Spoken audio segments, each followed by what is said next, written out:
Nah. Dah, assalamualaikum terus. Assalamualaikum warahmatullahi wabarakatuh. Waalaikumsalam warahmatullahi wabarakatuh.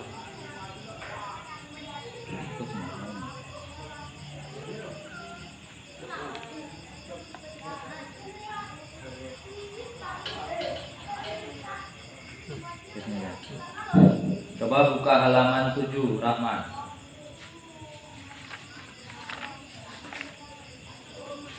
Dah. Wahia bijam'i atiri afdalun. Dah. Baca dari wahia bijam'i sampai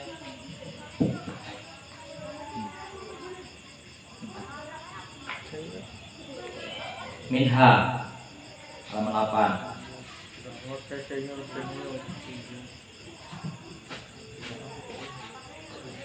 Bismillahirrahmanirrahim. Wahia bijam'i katsira dulu minha fi jam'i qalilin qabilil sahibi wa ma kana aktaru fa huwa ahabbu ila Allah ta'ala ila linahri bidangati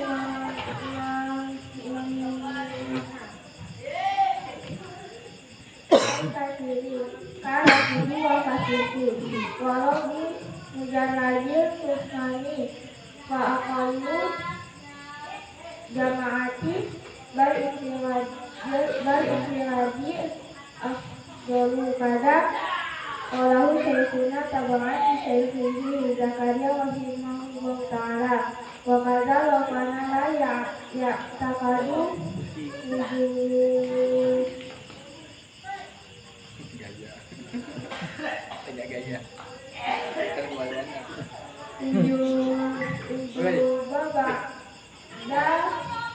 arkani au syuruti wa in ata biha li annahu yaqidu biha nafiyatu wa huwa mubatalu indana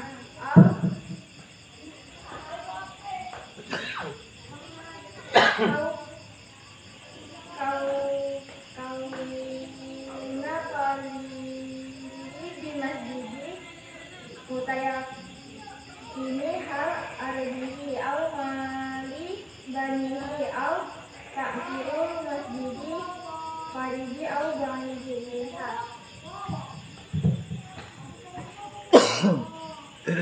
Dan sebenarnya sholat dengan jamaah yang banyak itu lebih afdal daripada sholat pada jamaah yang sedikit, karena ada kabar yang sahih dan bermula barang yang ada yang barang itu lebih banyak, maka bermulanya lebih banyak itu lebih dicintai di sisi Allah Subhanahu wa Ta'ala, kecuali bagi seumpama bid'ah imamnya jamaah, artinya yang banyak seperti imam rashidi atau fasek imamnya jamaah. Sekalipun dengan sekata-kata umat, maka bermula sedikit jamaah akan tetapi sendiri itu lebih afdal. Sedemikian lagi telah berkata akan pendapat Syekhuna yang mengikut tadi gurunya Syekhuna yaitu Zakaria rahimahullah ta'ala. Dan sedemikian lagi jikalau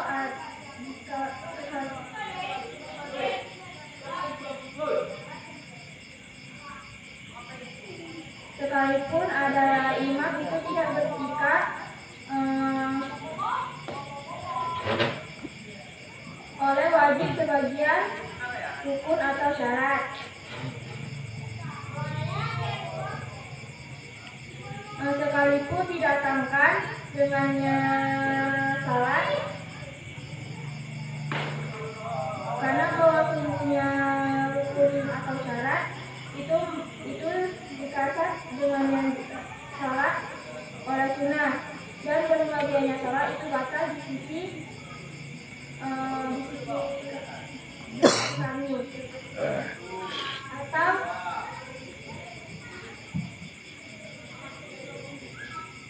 atau keadaan sedikitnya jamaah di masjid itu yakin oleh halal tanahnya masjid atau harta pembangunan masjid atau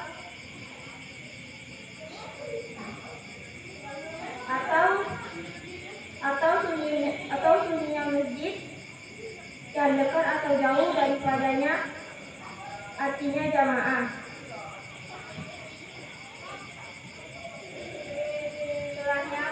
Surahnya ada berarti misalkan ada dua jamaah, yang satu jamaahnya banyak, yang satu jamaahnya sedikit. Berarti kita lebih bagus untuk mengambil jamaah yang banyak. Berarti salat pada jamaah yang banyak itu lebih bagus. Karena ada kabar yang sahih, yaitu benua barat adalah yang barat itu lebih banyak, maka benuanya itu lebih dicintai di sisi Allah Subhanahu wa Ta'ala. Kecuali bagi seumpama bid'ah imamnya jamaah atau artinya yang banyak, seperti imam Rafidi dan orang yang fasik. Dan misalkan di jamaah yang banyak, namun imamnya ini bid'ah atau orang yang fasik, maka lebih afdal kita mengambil jamaah yang sedikit. Sekalipun imam fasik itu kita tidak melihatnya, tapi karena mendengar pembicaraan orang.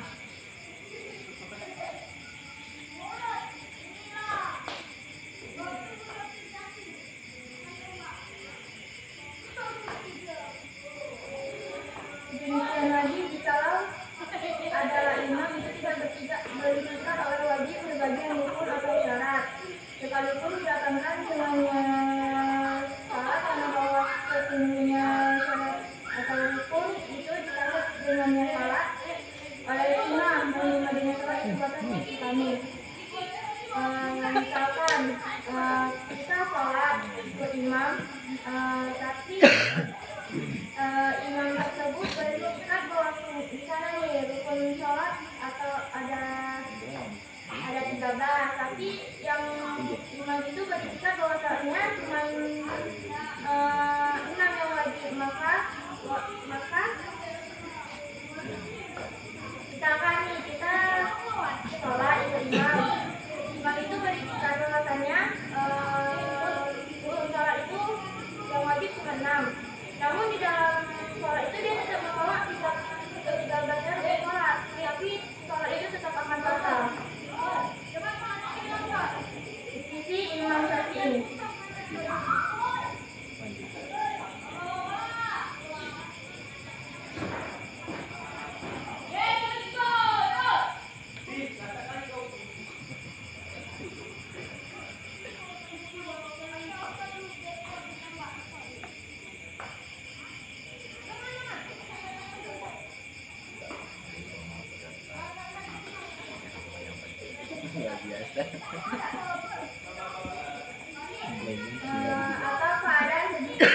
Atau keadaan sedikit di masjid, sedikit jamaah di masjid itu yakin akan halal bunyinya masjid atau pembangunan masjid atau bunyinya masjid yang dekat atau yang jauh daripadanya, artinya jamaah. Misalkan kita sholat ada jamaah di tempat, ada 2 jamaah, jamaah yang satu banyak, yang satu sedikit, tapi di tempat yang jamaahnya banyak ini tanah masjidnya itu misalnya tanah sengketa, tapi di jamaah yang sedikit ini tanahnya sudah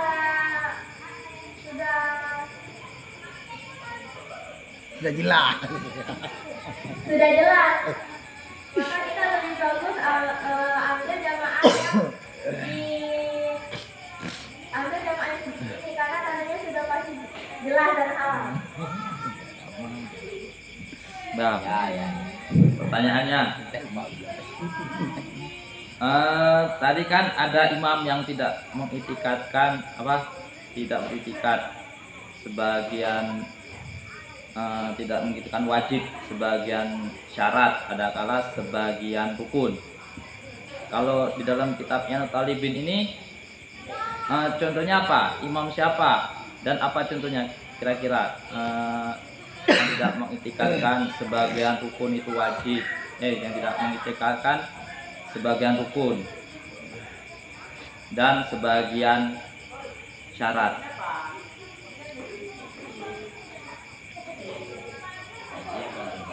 Siapa imamnya? Yang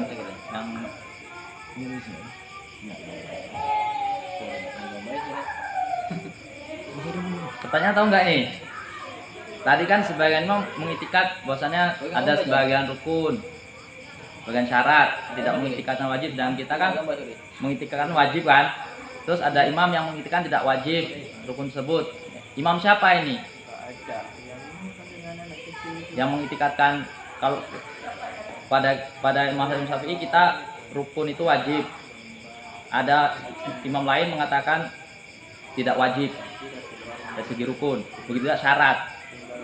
Kalau syarat menurut Imam Syafi'i ada syarat yang wajib, tapi menurut imam yang lain tidak wajib. Itu siapa orangnya? Imaman siapa? Apakah siapa imamnya itu? Nah, tahu kan pertanyaan kan?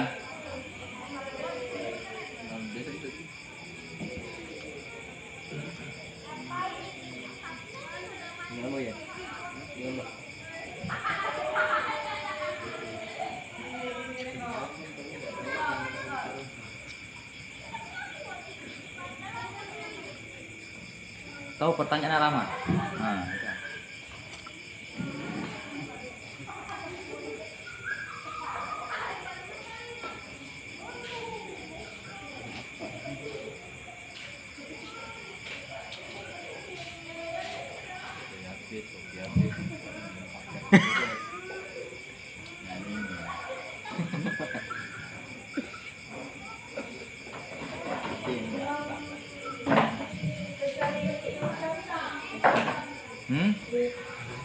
terkecuali Imam Syafi'i. Kayak di empat imam yang tadi ini kan pasti kan setiap imam itu berbeda tentang misal pendapat rukun atau tidak sholat. Mungkin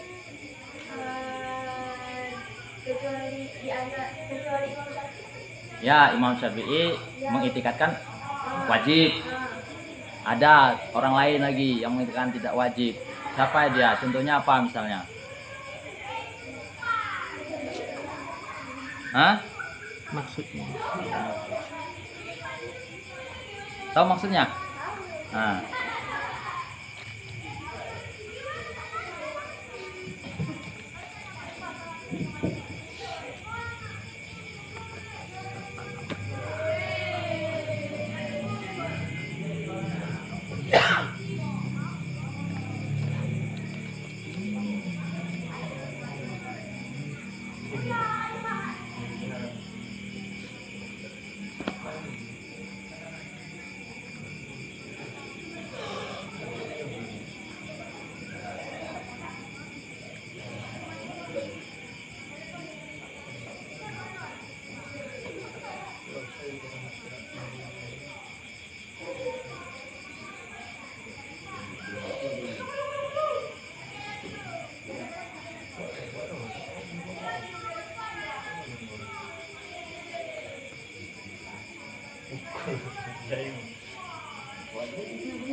Imam Hanafi. Imam Salah satunya Imam Hanafi. Habis itu Imam Ahmad.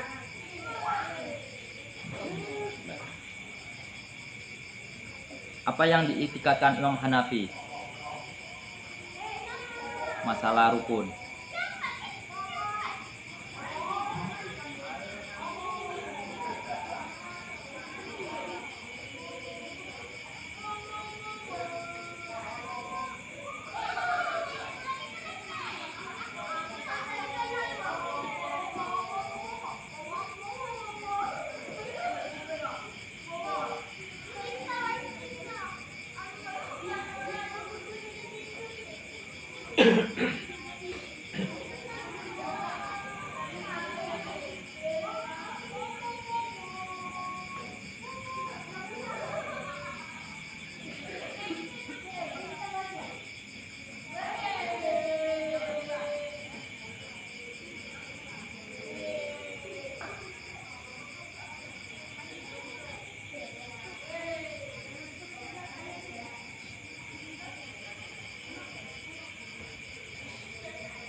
Dah.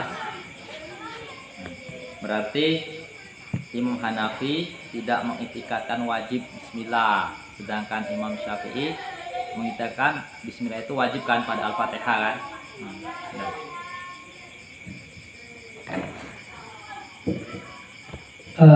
Kepada Tengku Rahma, pertanyaan yang kedua, yaitu menyambung daripada surah Tengku Fajar. Ya kan? Tadi dikatakan kita tidak boleh ikut berjamaah kepada siapa tadi katanya? Mazhab Imam Hanafi. Apabila kita Imam Syafi'i, itu kan sebahagian pendapat.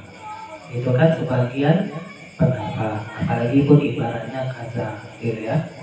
Nah, jadi tuntutannya di sini adalah jamaah yang lebih banyak itu terlebih bagus dari belakangan dibandingkan kita mengikut berjamaah dengan orang yang sedikit. Kita lihat di masjid sana ada 100 orang atau ada 50 orang. Di pesantren kita ini seandainya ada 40 orang. Nanti kan sana lebih banyak 10 orang. Berarti jamaah di sana lebih bagus. Itu kan surah asal. Terkecuali imamnya adalah bid'ah, gitu ya. Untuk mentahkokan surah, gimana sih surah sebenarnya bid'ah itu? Sebatas manakah dia dikatakan bid'ah yang kita tidak bisa mengikuti kepada imam tersebut? Tuh itu pertanyaan sama aku. Sebatas manakah? Karena kan tadi kalau seandainya kita menyatakan seperti itu, punya Tengku Fajar, berarti Imam Hanafi bid'ah juga tuh surahnya. Ya, kan tadi kita kalau meninjau daripada pendapat Imam Syafi'i, sehingga intikatnya orang bermazhab seperti ini, Hanafi tidak mewajibkan bismillah. Berarti kan apakah dia tergolong bid'ah atau tidak? Atau gini aja lebih jelasnya, sebatas manakah yang dikatakan surah bid'ah kepada Tengku Rahman?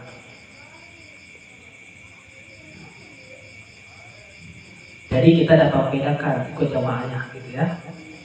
Tolong dijabarkan di mana sih surahnya bid'ah?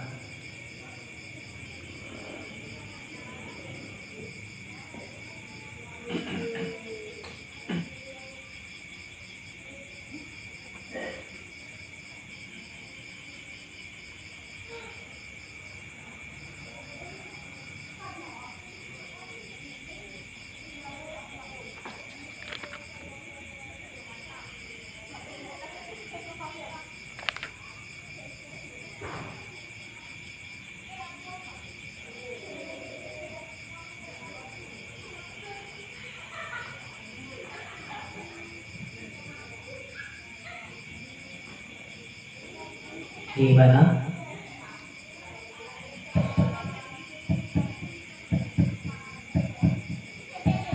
Jadi bid'ah itu adalah orang yang percaya Tuhan, tapi orang itu yang percaya itu beda. Orang ini beranggapan bahwasanya Allah Subhanahu Wa Taala itu adalah jisim. Berarti kalau Imam Hanafi Imam Hanafi kan nggak berkata bahwasanya Allah itu adalah jisim. tadi kan dikatakan sama Tengku Fajar, katanya nggak bisa ikut. Berarti surah bid'ahnya gimana sih? Ya kan kalau bid'ah itu kan cuma masalah itikad. Ya, jabarkan ya apa? Jabar dulu. Masalah itikad. Yang dikatakan bid'ah karena bersalahan dengan itikad.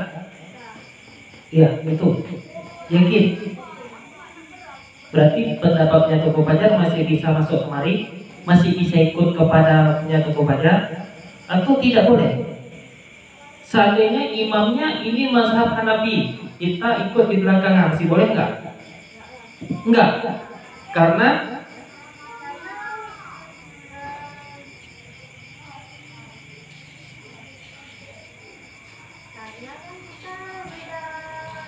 Beda mazhab.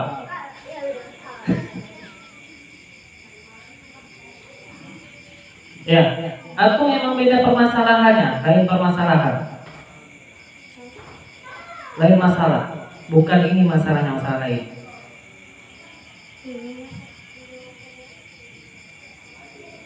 Gimana? Apakah termasuk bid'ah? Enggak. Punya toko pajar tidak termasuk bid'ah. Begitu punya toko pajar tidak masuk bid'ah, berarti kita masih boleh ikut.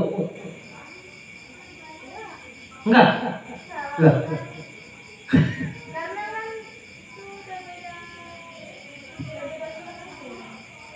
Tadi kan dikatakan apabila kita berjamaah, jamaah yang lebih banyak itu terlebih afdal dibandingkan dengan jamaah sedikit, terkecuali pada jamaah lebih banyak tersebut imamnya bid'ah. Kita bilanglah imamnya bermazhab Hambali tadi atau bermazhab Hanafi. Apakah dia tergolong kepada bid'ah atau tidak? Tidak. Tidak. Tadi kan buat undang hukum aja kita nggak boleh ikut. Kan tadi dikatakan terkecuali kita tidak bisa utamakan kepada orang yang bid'ah imamnya. Kan sama saja surahnya kan? Terkecuali waktu dikeluarkan surah. Berarti punya tuku pajar masih boleh ikut? Enggak juga.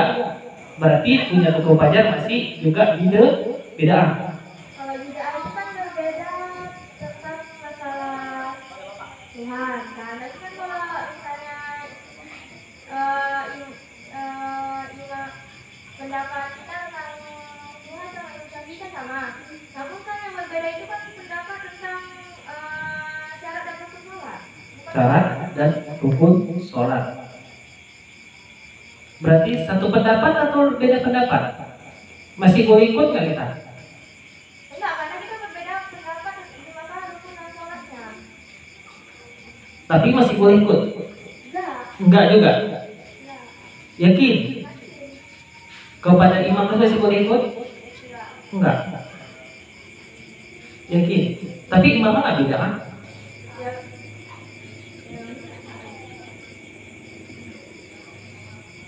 Gimana tuh Rawa? Ya, yakin gitu. Dah.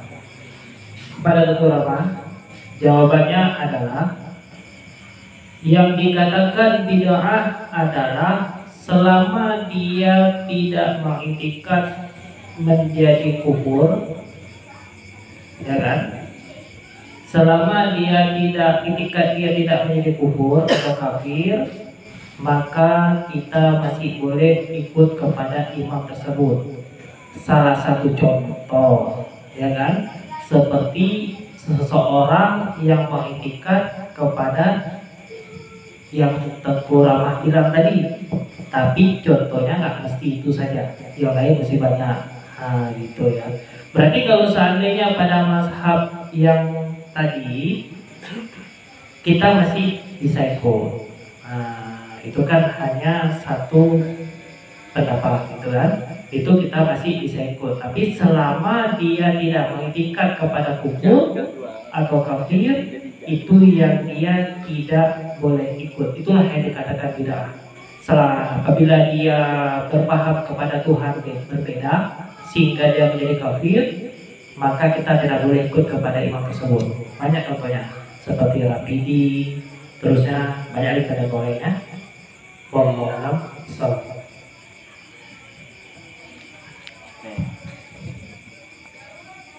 Senyum Pak. Tengku Siti Rahmah. Biar nggak tegang kali Tengku Rahmah. Gombleng orang dua. Belum aku tengok kalimat fal akhlu jama'atun bal infiradu afdalu. Dah. Cak mana sekali itu tadi kurang pas di situ mana.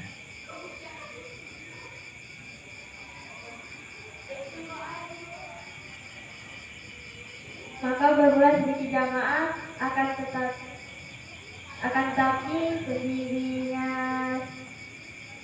seorang itu lebih afdal. Sekali lagi. Maka bermula sedikitnya jamaah akan tetapi sedikitnya seorang itu lebih afdal. Maka bermula sedikit jamaah. Ya.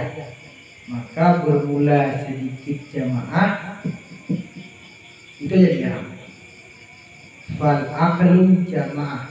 Maka bermula sedikit jamaah. Itu jadi ya.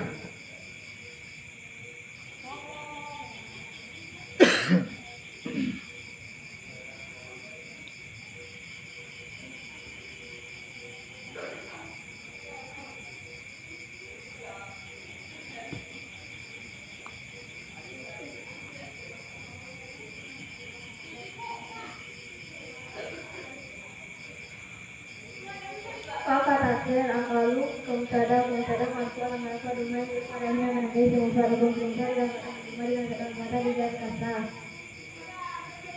Mudaf akalu jamaah itu mudaf ilaih mudaf ilaih menjadi dengan mudaf alam najar.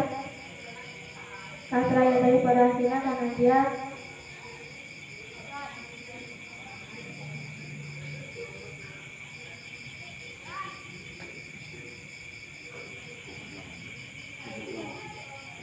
karena dia jamaah takdir itu jamaah takdir yang pada dumai dan kata-kata di dalam kata.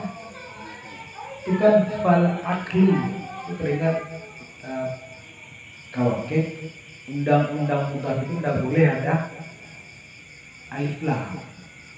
Syarat mudhaf tidak boleh ada alif lam, tanwin, nun tasniyah dan jamak.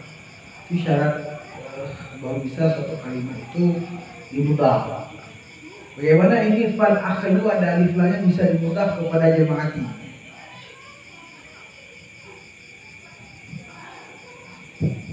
Kan barisnya fa alif lam, habis itu takilu bisa juga, tapi salah. Fal akilu bisa juga lah, sedikit mana ya, kayak kita ikutin kayak mana sejarah mah. Tapi kan intinya ada alif lam di situ.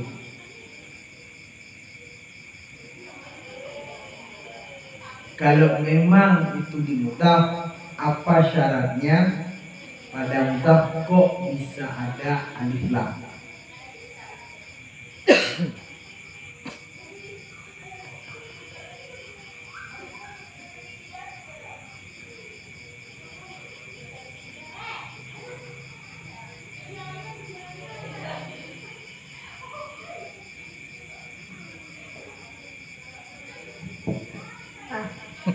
Terima kasih.